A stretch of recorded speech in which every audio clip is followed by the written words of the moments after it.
You know, it's been a while since I've been truly scared. And if I remember correctly, we haven't really done any scary fanfictions on the channel.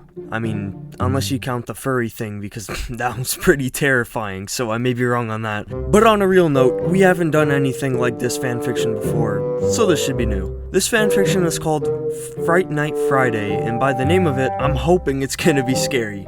But let's be honest, with these fanfictions, you never know, so why don't we go ahead and hop into the first page and see what we're getting ourselves into. Thursday. I haven't mentioned Halloween lately because after 6th grade, Mom and Dad told me I was too old for trick-or-treating. It's a big shame because you can't beat tons of free candy, and besides, the rest of my family is really getting into the mood. So far, we know it's Halloween, and we know the Heffleys really get into the Halloween spirit, especially Roderick over here. So maybe we actually will be getting a kinda scary story, because it is Halloween in the story, so who knows. Admittedly, Roderick's muddy hand replica was pretty convincing, and he should have warned me before showing it to me. It was only then that I realized I'd never returned the "hello, you're dead" to Roderick's room, and he probably figured out that I watched it. Now that I've seen that, I don't think I'll ever borrow any of Roderick's movies again, because the last thing I want to do is provide him with more fuel for his pranks. And that's not even the most ridiculous thing that's been going on lately. Let me just say Manny's choice of costume was a little controversial. Susan, why did you get Manny a Hitler costume? He's not supposed to be Hitler. You're looking into it too much. In the end, Dad told me to put a lock on my room and to stop bringing my history textbook home. To be honest, I don't blame him. But I do wonder just what Manny did during his time with Aunt Veronica. And before you ask, I'm not going to be dressing up this year. I know Manny probably wants me to be Stalin, but you couldn't pay me to do that. Besides, I think I'm too old to dress up for Halloween anyways, and I'm pretty sure everyone at school would think I was immature if I did that. Now if only Rowley got the memo. Rowley told me he wanted me to come over to his house so he could show me something cool. I naively assumed he got a new video game, but he just wanted to show me his Halloween costume. Oh great, don't tell me you're also a Nazi like my little brother. No, I'm supposed to be STD's manager, and why would I be a Nazi? They're bad and I don't like bad guys. In all honesty, Rowley's costume was way better than his pathetic excuse of a night costume, even though I was pretty sure no one would be able to tell who he was. I think Rowley realized that too, because he wanted me to do a group costume with him. Say, do you still have that wig? Because I can get my mom to make you a dress and you can be so young. Yeah, I lost it and that's not gonna happen. I'm just glad Holly wasn't with us, because I do not want to cross-dress in public ever again? There was a first time. I'd also like to confess that I still have the wig, though I haven't decided what to do with it yet. I'm currently leaning towards scaring Roderick by dressing up as the serial killer girl from a recent horror movie, but Dad's reaction to the fake Roderick cross-dressing is making me wonder if I should try something else. Friday. I thought Rowley would be the only one at our school to dress up for Halloween, but a lot of kids decided to do so, and I was looking like the odd one out. I think I'll take back my previous comment about me being too old to dress up for Halloween, because there were only about 4 or 5 kids who didn't dress up, and they consisted of Alex Ardua and his fellow nerds. Believe it or not, but some of the costumes were actually pretty good. Trista came dressed as the main character from this fantasy novel, and she looked like she spent weeks working on her costume. Holly also dressed up, and it was only then that I realized I missed out on something potentially interesting. Oh, did you not hear about the Halloween costume contest they're holding this afternoon? Wait, there's a contest going on? Holly told me the contest was supposed to help fund the senior prom. They used to open the haunted house around this time of year, but that got cancelled after too many people got injured last year. Come to think of it, Roderick and several of his friends were seniors that year, so I wonder if they had anything to do with the injuries. Going back to the contest, Holly said that there was a $2 admission fee, and that initially put me off entering, but she then mentioned that the winner would get a $50 gift card to Papa Tony's, and as soon as I heard that, I had a sudden change of heart.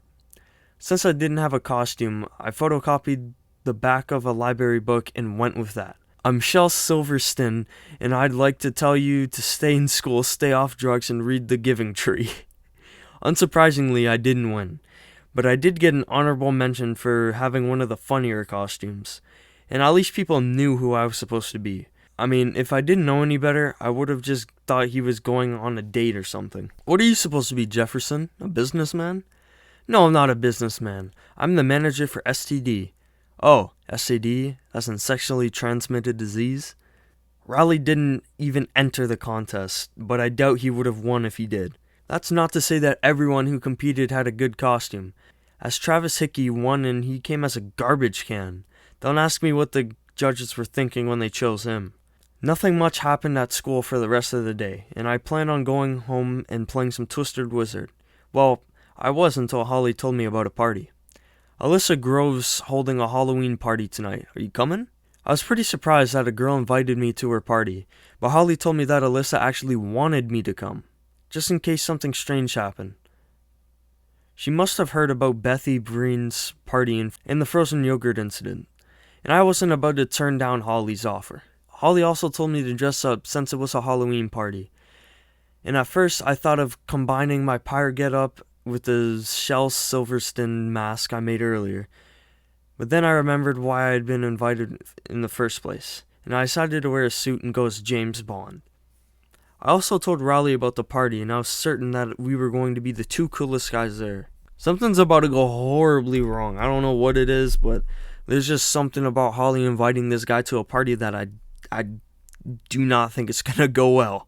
Unfortunately, Mom caught me leaving the house and she proceeded to interrogate me about exactly what I was about to do. And once she thought she knew enough about that, she decided to punish me before I did anything.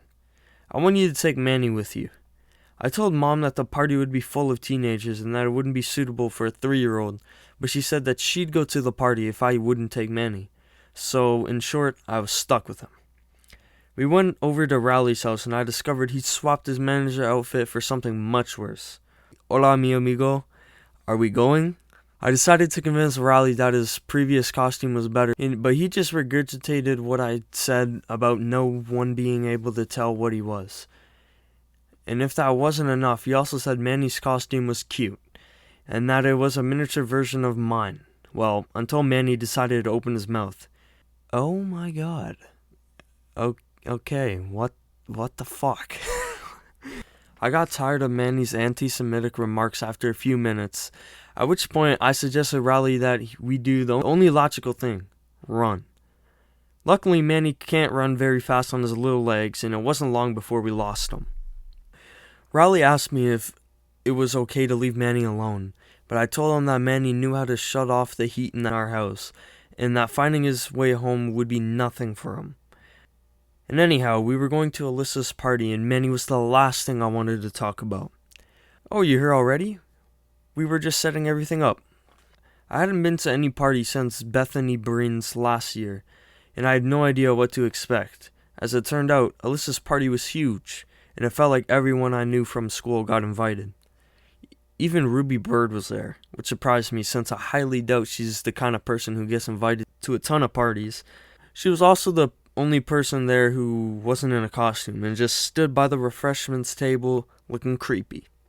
On the other hand, this was the first boy-girl party I'd been to since Albert Sandy's, and I decided to forget about Ruby and just enjoy the party as much as possible. A little to the left. Amazingly, everything was going well and I thought I wouldn't have to look into. At least I did until I learned we'd be doing a courage test.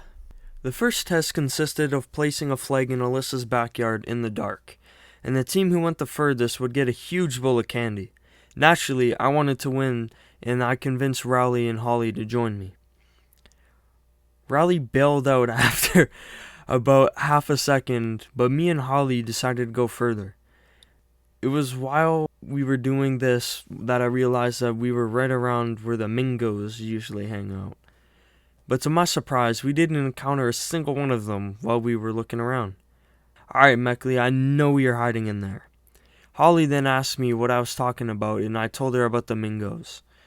And she just brushed that off as my attempt at scaring her. So I guess I'll have to show them to her to prove that they're real. Anyways, we planted the flag and went back inside, where I discovered that the live band had arrived. I've heard that there would be a band playing, but I never expected it to be Loaded Diaper. But if it wasn't enough, Roderick then recognized me. Why, hello there, bub. if you some slow music for you and your little girlfriend, well, too bad, because we don't do that. Yeah, whatever, I don't care. Just don't do anything stupid. In all honesty, Loaded Diapers music did suit the Halloween theme, and once again, I thought nothing could go wrong. Well, until the power went out. What's going on? Luckily, I still had my flashlight, and me and Holly decided to see if we could find the fuse box. It was then when I discovered that someone was wandering around in the dark. I had no idea where the fuse box could be, and I was tempted to follow Ruby and see where she was going. But Holly said she'd been here several times and she thought she knew where it might be. Unfortunately, we then ran into the Mingos in the hallway. Once we retreated to the safety of the basement, I decided that two of us were no match for the Mingos, and that we had to get even with them. I started off by locating Alyssa, so I could ask her if she knew anything about the Mingos and Ruby. Alright, I checked upstairs and it looks like the Mingo kids are behind the Outage. You didn't invite them, did you? Oh no, I didn't. Are you saying they got in somehow? I should have made sure that I locked the back door after the courage test. Well, okay, but something tells me they got in before that. By the way, did you invite Ruby Bird to this party? Oh god, Ruby? I might have gone a little too far with the invitations, but I don't think anybody would have brought her along. I had a feeling that Ruby hadn't been invited, and now that I knew she wasn't, this only meant she was up to no good. It was at that point that I began wondering if she saw a Mingo and that she was supposed to be some kind of scout for them. Now that I knew that Ruby wasn't welcome here, I knew we had to do something. I got Alyssa to draw a map of her house and gathered up stuff from the basement to use as weapons. And with that, we were ready to roll. Almost everyone wanted to go on patrol since there was nothing else to do in the dark. We ended up splitting everybody into groups to patrol separately. And I was with Holly and Trista. Rather surprisingly, we didn't see any Mingos until we stumbled upon a bizarre scene in the Grove's living room. You seem pretty cool, little guy. But are you a supporter of our mighty lord? Of course I am. All hail... Okay. Alright. Yep. Pretty much with every fanfiction, there's always a part like this in the story, and... okay, I think this is first, but... It's a good thing the Mingos couldn't see us in the dark, because I don't think they wanted us to hear what they were talking about. The guy talking to Manny claimed they were a bunch of Satanists, and that the Grove's house was built on top of an ancient burial ground. I'm pretty sure that isn't true, but the fact that Manny appeared to be agreeing with them wasn't a good sign. The Mingos' conversation with Manny was ultimately cut short after they heard some girl yelling at someone. I should have probably made more people stay in the basement. You dirty, cheating bastard, I should have never trusted you. Holy shit, why is Manny running so fast, and why is he running like that? This left just Ruby Bird sitting on the love seat, keeping a lookout. I prayed that she wouldn't notice us in the dark. But then the lights came on, and only then did I realize we weren't that well hidden. Just as the lights came on, Ruby spotted us and charged at us. I thought we were all gonna get bitten, and I was about to make a run for it. Then Trista got her. What the hell? This girl just shot her with a bow and arrow? What? Trista's costume was really cool, but I never thought that she would actually gonna use the bow and arrows she brought. Trista said her dad's a hunting enthusiast, and she got the arrows from him, which meant that they were actually laced with that tranquilizing stuff. She also told us that she knew about Ruby's tendency to bite people, though I'm not sure who hasn't heard of that by now.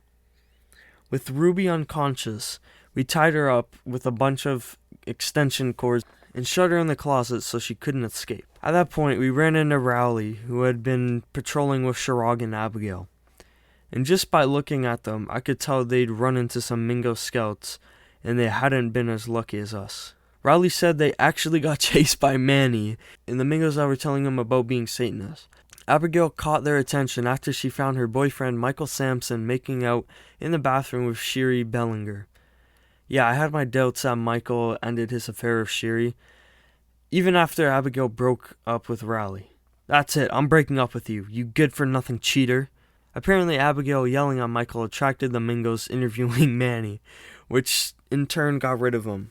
I guess something good came out of that. Having seen what mess I've gotten into already, I was about to call off the patrols when I heard a knock on the door, and unfortunately, it was just about the last person I wanted to see right now. At first, I wasn't sure what Mom was doing here, but a quick glance at Holly's phone revealed that it was now 10 at night, and she was probably here to take Manny home. While I was eager to get rid of him, the Mingos had trashed the Grove's house, and I knew Mom would think we did it. But while I was thinking about what to do, Shirag let her in. "Why, hello there, Miss Heffley." I thought Mom was just gonna grab Manny and leave, but she saw the state of the Grove's living room and promptly accused us of trashing it. "Is this what you irresponsible kids have been doing all night? That's it, you're cleaning this up right now." I tried to tell Mom that this wasn't our fault, but she said that she knew better than to trust a bunch of teenagers, and that she was gonna stay for the rest of the party. I thought for sure that we were screwed until she noticed what Manny and the Mingos were doing.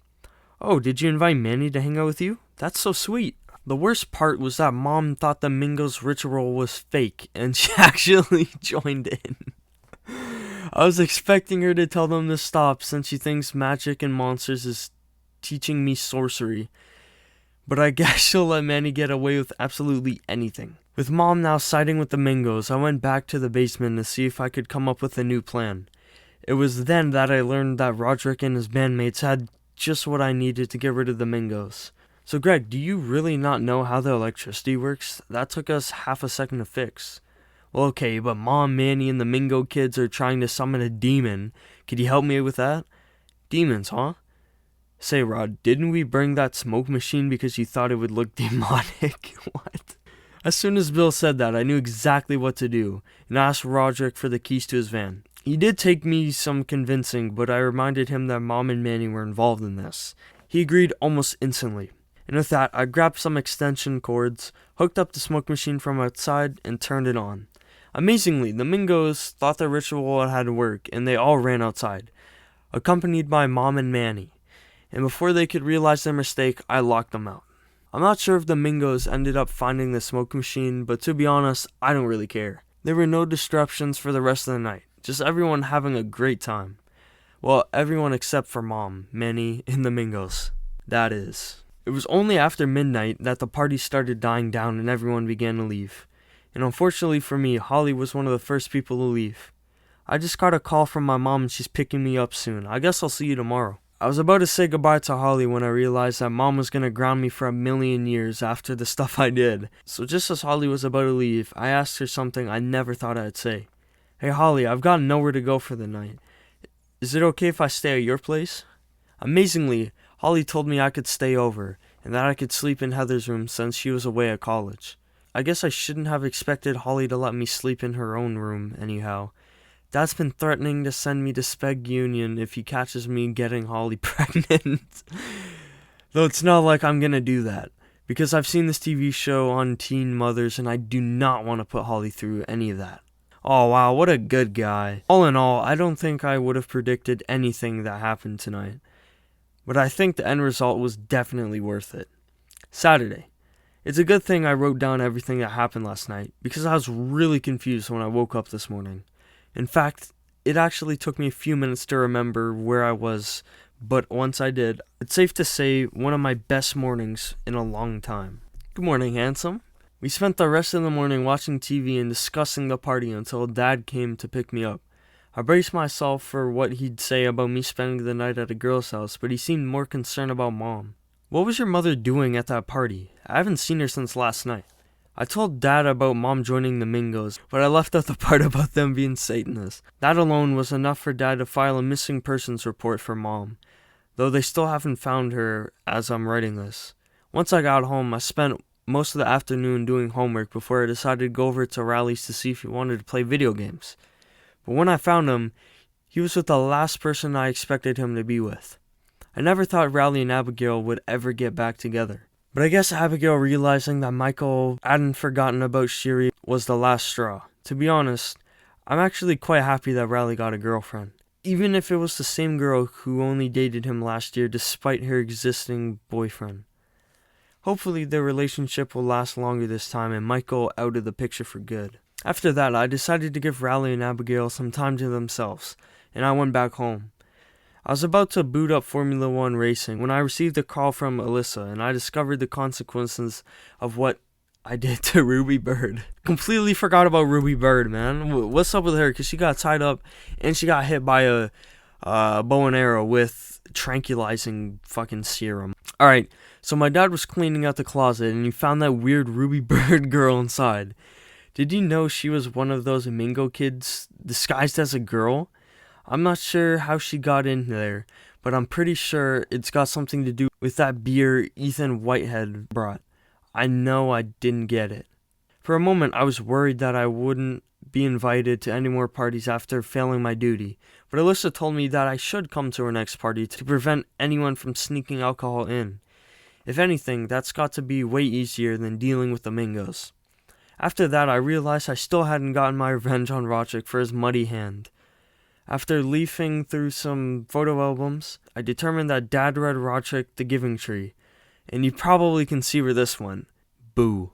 Alright, that was actually a pretty fun story. Definitely not scary like I was kind of hoping for.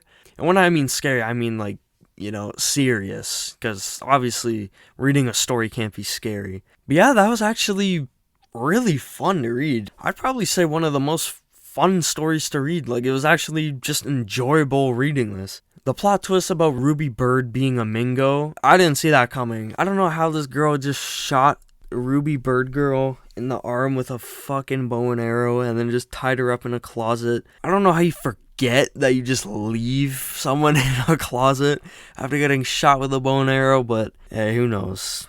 But I hope you guys enjoyed the video. If you did, make sure to leave a like and subscribe for more Diary of a Wimpy Kid fanfiction stories. I hope you guys enjoyed this one. I definitely did. It was, it was just really fun to read. That's the only way I can put it. But that's it for me. I'll see you guys in the next one. See ya.